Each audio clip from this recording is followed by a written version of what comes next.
have injury-related concerns. I'm hoping to have some clarity on Wednesday, but as of right now, it's literally the same, if not more vague than when I just saw you guys last.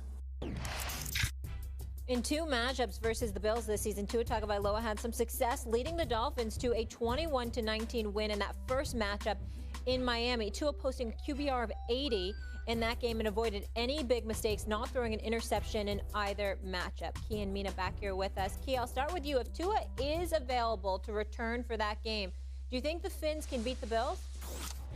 No, I don't. And Tua played well, as you mentioned, Molly, in Buffalo, and they barely lost that game. That game was a 29-32 win by the Bills, but I just don't think that the Miami Dolphins have enough gas left in the tank to take care of them. And look, here's what I would say.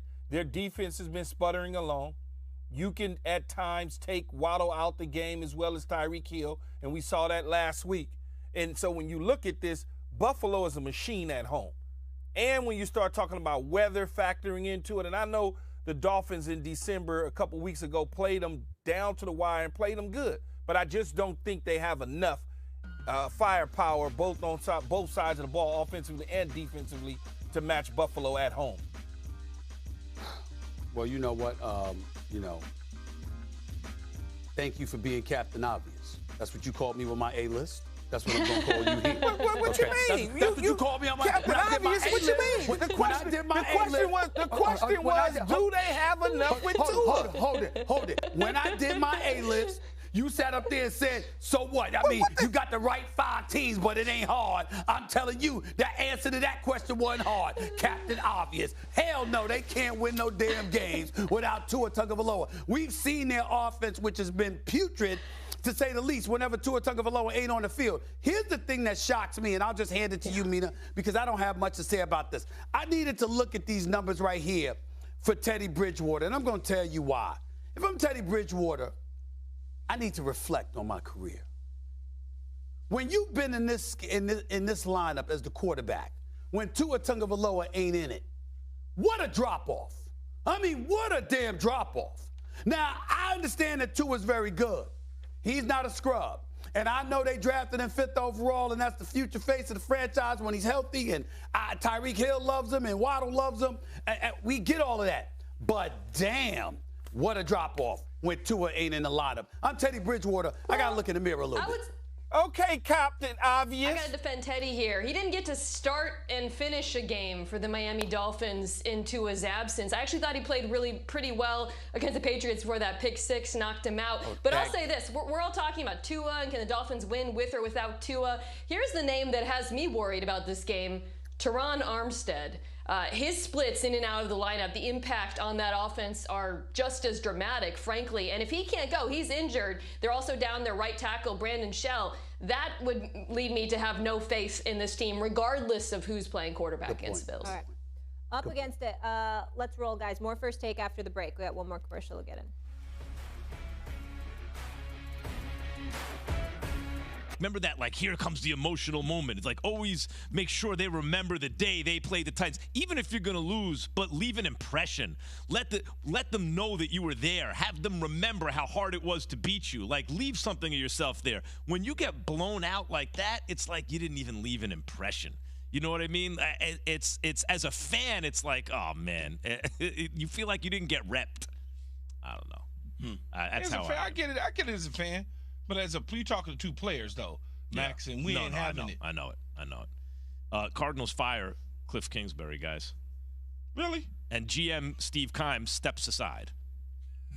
So they signed these dudes. Remember they signed them to the contract extension before Kyler? And that signaled clearly they're going to sign Kyler, right? You think it's like a package deal, but Kyler was still in a rush to get signed. And you're like, oh, wait a minute. Maybe there's a little division here, a little separation. It's not as packaged up as we like to think. These 2 dudes, what do they do? They signed them 10 months ago to an extension. And anyway, that just means less money for the new people. I guess Kingsbury's 28, 38, and 1 overall over 4 seasons, including 4 and 13 this season. And for sure, when Kyler was healthy. You said 28, 38, and 1? Yeah. 10 games under 500. It just sounds horrible. Yeah. Right? It just sounds. I didn't know it was horrible. It is horrible. Well, it's all this year that buried them. Yeah. 4-13. I know they struggled in the past, but I didn't realize, until you say it, Jay, till you say the record. Yeah, but Key, it wasn't. Like, it's also not the record. Remember, like, there's this history. I think I talked about it last year, where it always seemed like they had a hot start, and it always fizzled on the back end. Yeah, they like when the moments half became the biggest, when you needed them to step up, that's when he lost his squad. Yeah, the only difference this year, because he was about 500, a game under 500 before this year, Key. The only difference between this year and the other years is they didn't have that fast start, so they just had a terrible record in the end because they were still no good at the end, right? But you knew it was coming down to the end when Kyler Murray attacked. Well, I don't want to use the word attack. Yeah. When Kyler Murray had a conversation on the sideline with the head coach during the season, an adamant conversation where everything was like, you knew right then. You're like, yeah, if they don't make it to the playoffs, they're gonna fire this dude. Yeah, there was a division there. It wasn't packaged up as we thought maybe. But it's all ownership though. Like when you look back at how they allowed their team to be governed, right? The structure. Like think about the conversations we've had about Kyler Murray. I mean, we've had former players come on the show, former players of his, and talk about the lack of leadership. Right, think about some of the things. Current players, Jay. That was his right tackle. Okay, and think about the things that are baked into his contract too, Key, about him staying focused with the playbook and on the field. So, and combine that with just signing Cliff Kingsbury and the GM 10 months ago to an extension, and now making moves. It has to make you think, how is this franchise being led overall? Well, 13 losses tied for the most in a season in franchise history for the Cardinals, 2018 and 2000. He ends the season, Kingsbury does, on a 7-game losing streak, fourth longest losing streak within a season since the franchise moved to Arizona. Jeremy Fowler, if you happen to be near a TV yesterday between the hours of 2 and 3 p.m. Eastern, and you were on ESPN, handsome guy hosts a show called This Just In, and Jeremy Fowler was on that show and was talking Cliff Kingsbury. There's a lot to unpack there because Cliff Kingsbury, we had heard, was pretty unhappy with the situation there, too. I mean, you had an absent general manager for much of the year. You had injuries galore, maybe not all the resources you needed, and you lost 18 of the last 23 games leading up to his firing. So the relationship with Kyler Murray was tense. That tension was palpable throughout the year with the lack of communication. And so it was just time to move on to the point where Kingsbury, we were told, that was thinking about moving on his own, maybe walking away. So it would not surprise if he took some time away from coaching at this point just to recharge. So, Key. Coaching what? Yeah. But, what does this mean for Kyler? You thought that they went together, air raid, this and that, and that's the reason Kingsbury's hired. What does this mean for Kyler? Well, one, he needs to get healthy, right? Let's assume he gets back healthy. Whoever they hire in as the new head coach isn't going to take this job without full control. I can almost guarantee you that. Because of the situation with the personnel and everything else, the fact that they've given money to a quarterback that a new head coach may not embrace coming in. So he's going to want full control, whoever that may be. And Kyler Murray, from what I understand, I saw something that said he wanted input on the new head coach. I'm like, I don't think so. I don't think that is probably going to happen as much as he would like to be a part of that search. I don't know that would happen. So, Nikki, that's my follow-up question. Look, if you're looking at Kyler Murray, you are an incredibly talented young player.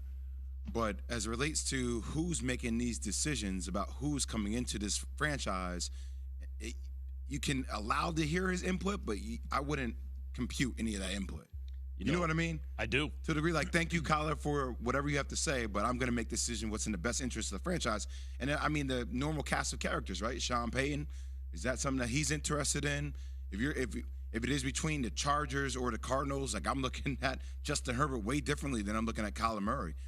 Well, Kyler Murray's also he'll be coming off an ACL injury. So and the size key and how that works. His gift is his legs, so you would think that there would be some hesitation on his style of play early on in this upcoming season because of the knee injury. The thing about Kyler, I think it was Mike Tannenbaum who said it. He's coming up in a little bit on this show.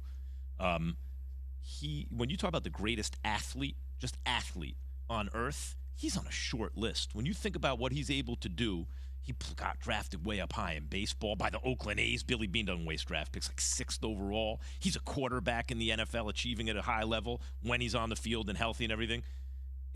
So you put up with a lot, but you have to put up with a lot so far in his career. Chiefs are the #1 seed in the AFC.